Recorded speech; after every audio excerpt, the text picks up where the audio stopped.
I work all my life for this moment, for this dream. On the morning of June 15th, 2026, a 40-year-old goalkeeper woke up in a hotel room in Atlanta, Georgia. He played for Chaves, a club in Portugal's second division, where he'd spent his last 5 matches sitting on the bench as an unused substitute. His market value was listed at 50,000 euros. Most professional footballers earn that in a week. He'd earned it across an entire career that had taken him from Cape Verde to Angola to Moldova to Portugal to Cyprus to Slovakia and back to Portugal, playing for clubs that most football fans couldn't locate on a map if you gave them 3 guesses and a compass.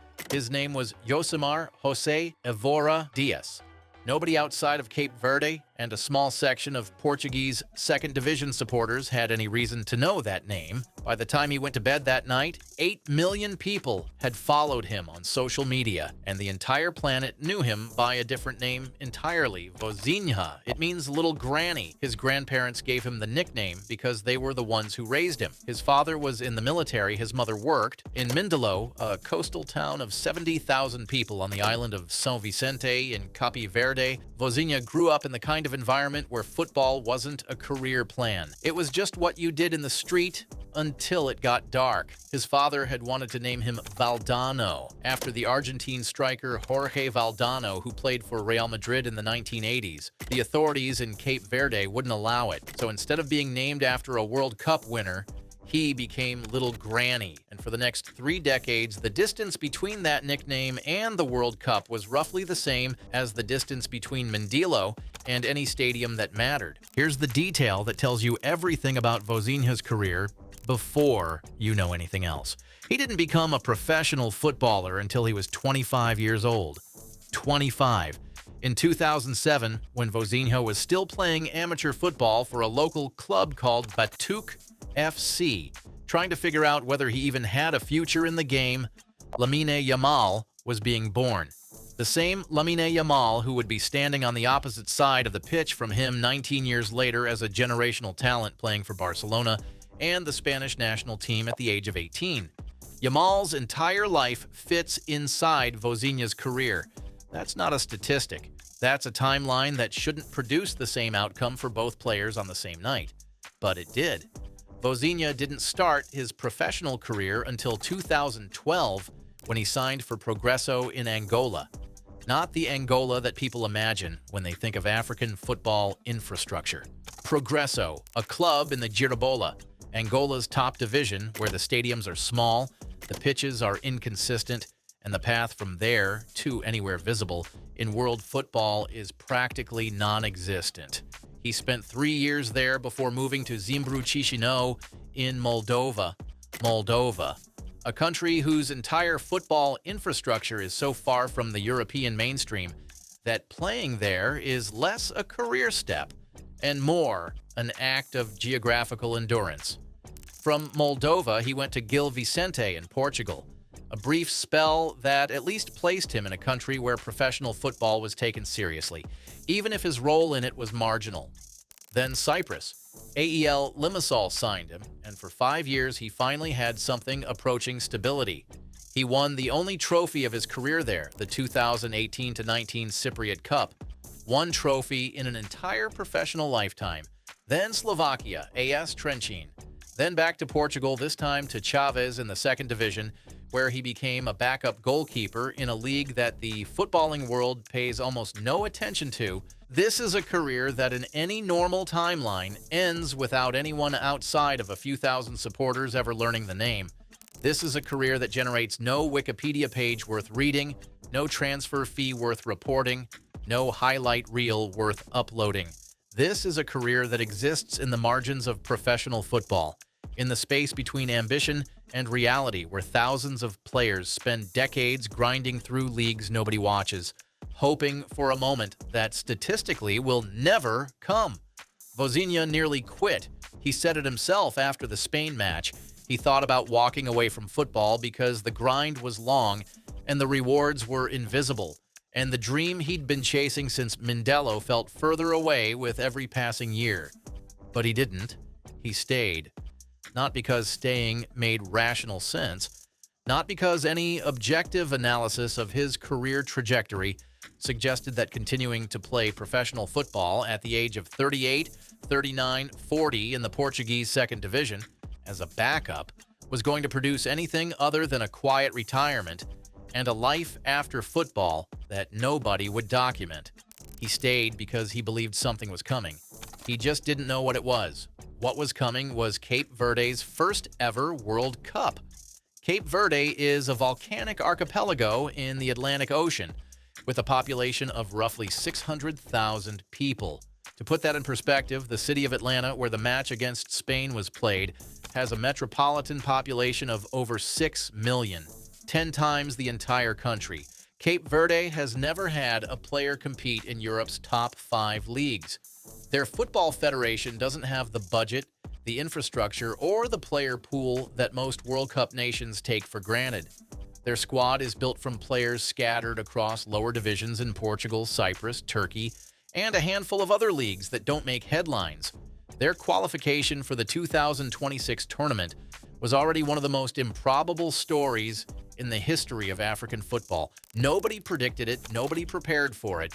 The fact that they were there at all, standing in a tunnel in Atlanta, about to walk out onto the same pitch as the European champions, was already beyond anything the country had ever experienced in its history. And then they had to play Spain. Spain arrived at the 2026 World Cup ranked second in the world. Their squad included players from Barcelona, Real Madrid, Atletico Madrid, and every other major European club you can name. Their bench, as the commentators pointed out during the broadcast, would have started for almost any other team in the tournament. Pedri, Ferran Torres, Oyarzabal, Laporte. Yamal, the teenager from Barcelona, who had already won the Euros and a Ballon d'Or nomination before his 18th birthday, started on the bench as he returned from injury but was ready to come on if Spain needed him. They needed him. They just didn't get the chance to use him properly. Because every time Spain created something, there was Vozinha. The gap between Spain's resources and Cape Verde's resources wasn't a gap. It was a canyon. And a 40-year-old man from Mindelo stood at the bottom of it and said no. The match started the way everyone expected. Spain had the ball. Spain moved it around with the precision and confidence of a team that has been playing this style of football for 2 decades. Cape Verde sat deep, defended in blocks of 4 and 5, and tried to stay in the game for as long as possible. By the 20th minute, it was clear that Cape Verde couldn't keep the ball for more than a few seconds at a time. By the 30th minute, it was clear that Spain were going to create chance after chance until one of them went in. None of them went in. Because Vozinha decided that this was the night. Not tomorrow, not the next match, not some hypothetical future opportunity that might never arrive. This night, in this stadium, against this team, after 19 years of professional football played across 7 countries and 2 continents in front of crowds that sometimes numbered in the hundreds, Vozinha decided that the moment he'd refused to quit for was happening right now. In the 39th minute, Spain broke through. Ferran Torres found himself with a clear sight of goal, one-on-one with Vozinha, and struck it hard. Vozinha dived. The ball hit the crossbar. Before anyone could process what had happened, the rebound fell to Oyarzabal, who headed it toward the net. Vozinha, still on the ground from his first save, somehow got up, leapt again, and pushed the ball over the bar. 2 saves in 3 seconds against Spain in a World Cup from a 40-year-old backup goalkeeper from Portugal's second division. The pattern repeated itself throughout the match. Spain created 27 shots. 27. Vozinha made 7 saves, each one more improbable than the last. He read angles that he shouldn't have been able to read. He covered ground that a 40-year-old body shouldn't have been able to cover. He positioned himself with the kind of instinctive intelligence that only comes from spending nearly 2 decades standing between posts in stadiums where nobody was watching, learning the geometry of goalkeeping in real time because nobody had ever invested the resources to teach it to him formally. The final whistle blew. Spain 0, Cape Verde 0. Vozinha collapsed. His teammates ran to him and piled on top of him, and he disappeared underneath a mass of bodies. And when he emerged, he was crying so hard that he could barely stand up. The cameras stayed on his face because his face was telling a story that no commentary could improve upon. This was not a man who had just had a good game.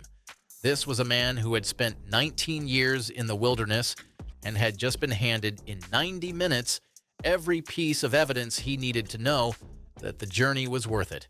After the match, Vozinha stood in front of the cameras with his eyes still red and his voice still breaking, and said something that landed harder than any post-match interview in the history of the World Cup.